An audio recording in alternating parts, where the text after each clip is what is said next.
Okay, hi everybody. Week for discussion.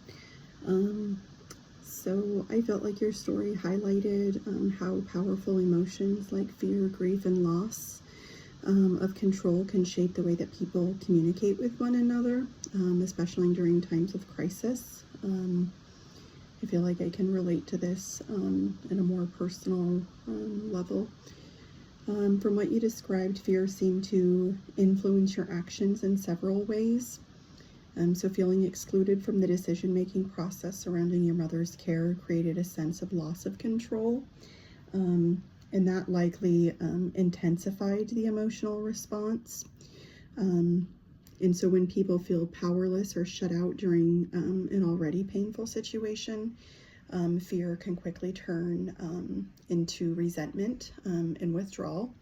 And so I think the fear of confrontation or rejection often causes people to protect themselves by creating distance, even when that distance can ultimately cause more harm than the conflict itself. Your reflection on the unintended consequences of silence was impactful, I thought. So the distance that developed between you and your siblings didn't just affect those relationships, but it had ripple effects on your wife and your daughter, as well as your mother. And so that really shows how conflict within families rarely stays contained just between the two people or the three people that, that it's involved with. So when communication stops, relationships that might otherwise bring comfort during difficult times can sometimes become strained or even disconnected.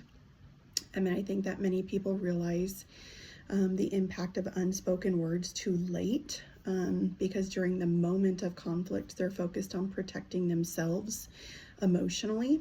And it's often only with time and reflection that people recognize the broader effects that the silence had on others.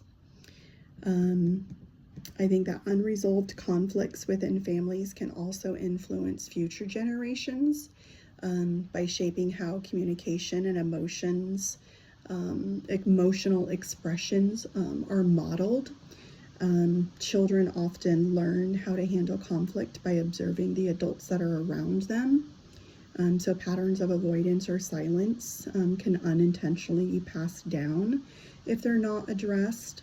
Again, I feel like I have firsthand, relation with that. So your reflection also showed, though, that awareness can interrupt those patterns.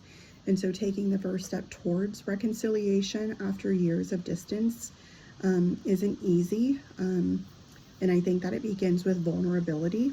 So the acknowledging the pain, taking responsibility where it's needed, and then opening the door for the conversations to take place again.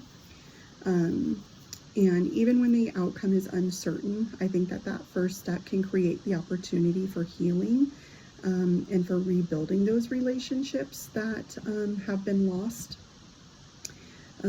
So thank you for sharing such a personal experience and for encouraging us to think about how fear, grief, and communication intercept in our relationships.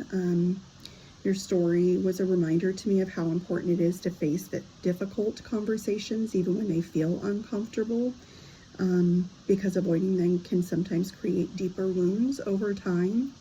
And again, I feel like this, hits me more on a personal level than I expected it to. So, yeah, thank you again.